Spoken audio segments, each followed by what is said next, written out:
Hey guys, welcome to the next video on Python thread tutorial for beginners. In the last video, we have seen how to use thread module in Python. Now in this video, I'm going to show you how to use threading module in Python, and I'm going to give you some introduction about threading module, how to create threads using threading modules, and how to use threading module. Now threading module is more powerful and it has more higher level support for creating threads in Python. So let's see how to use threading module in Python.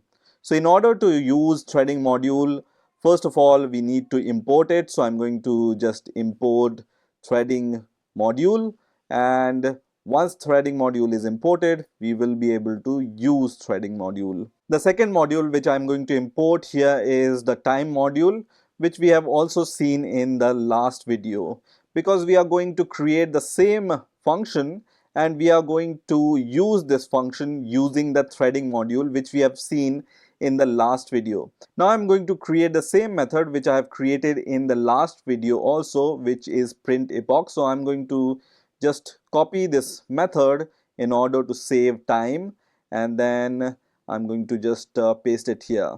So now we have our function which we want to call using the threading module, and we want to create some threads using this threading module and call this function inside those threads.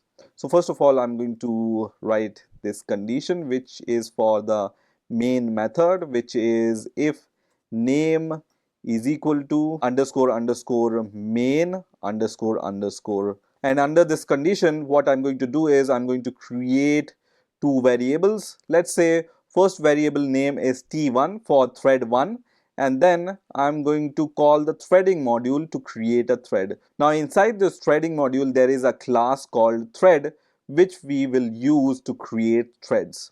So just call thread class here, and constructor of this class takes several arguments. When you hover over here inside the parenthesis, you will see the signature of this thread class. So it can take the target, it can take the name of the thread, and arguments also it can take in the form of tuple, and it can also take the keyword argument in the form of dictionary.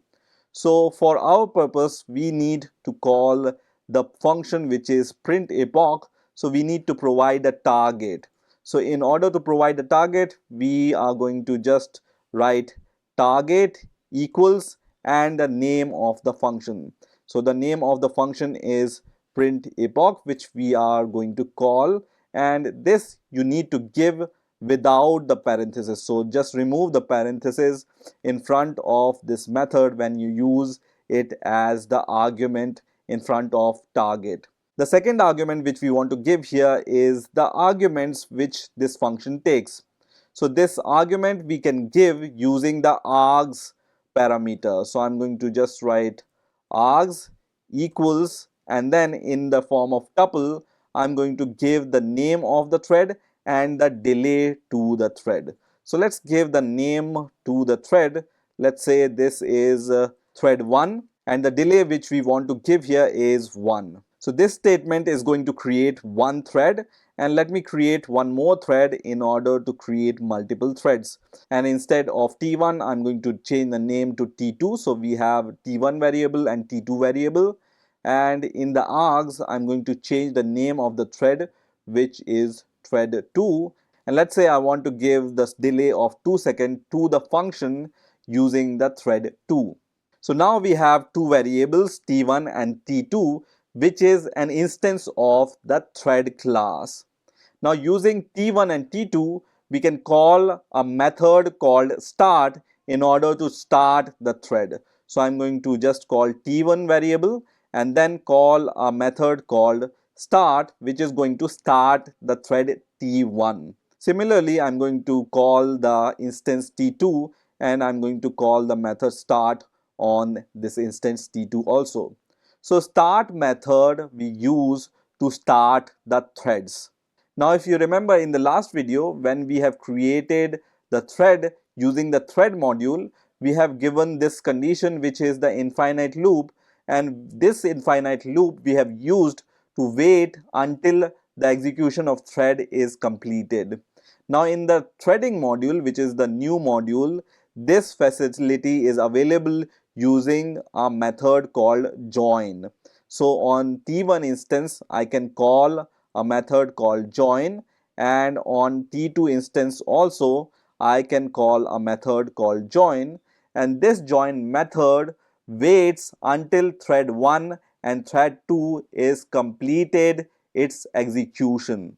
And then at the end we can print something. Let's say we are going to print that everything is done. So I'm going to print done here. So let's rewind what we have done inside this script. We have imported threading module and time module, and then we have created the function which we want to call using the threads. Now in order to create the thread using threading module, we need to call the class called thread inside the threading module. Now this class constructor takes several arguments, and right now we have given two arguments to this thread constructor, which is the target, which takes the name of the function which we want to execute using this thread, and second argument we have given here is the args, which is the argument which we want to give to the function which we want to execute. Same we have done for the thread 2 also. Now the start method on these instances is going to start the thread for T1 and T2, and the join method we have used to wait until thread 1 and thread 2 is completed their execution. So let's run this script and let's see what happens. So I'm going to right click and then run the threading example Python script, and you can see straight away that this output is printed here. Similar output we have seen in the case of thread module also. So in this output, thread 1 is printed and the epoch time is printed, and then thread 2 is printed, which is printed using the thread 2. So this output is printed using the thread 1, and thread 2 output is printed using the thread 2. And because we have given different intervals for thread 1 and thread 2, that's why we can see that thread 1 is printed and then thread 2, and then thread 1 is printed 2 times, and then thread 2 is printed, and then thread 1 is printed once again 2 times, and then rest of the thread 2 outputs are printed. Now let's take one more example, and what we are going to do in this example is we are going to create two different functions, and we are going to try to call these two functions using these two threads. So the first function I'm going to create here is the print underscore cube, which is going to print the value of cube of the number which we will provide as the argument to this function. So I'm going to just write print here, and then using this print statement I'm going to print the value of cube of the number. So here I'm going to just write cube, and then I'm going to provide these curly brackets, and then I'm going to call the format method after this string. So let's call the format method which we use in order to format a string. Now inside this string we want the cube of the number, so we will just multiply this number 3 times. So num asterisk num asterisk num, which is going to print the cube of the number. Once again, let me just copy this function, and then I'm going to create one more function, and this time I'm going to name my function as print square. So I'm going to just write print square here, and then I'm going to just write square is equal to, and here I'm going to just print the square of the number. Now in this statement where we have created T1 and T2 instances, the target we can change, which is the name of the function. So now our target is print cube and print square. Without the parentheses, we need to give the name of these function. So print cube and print square, and arguments have also changed. So earlier print epoch used to take 2 arguments, and now we just want to give 1 argument to the function, and let's say it's 2.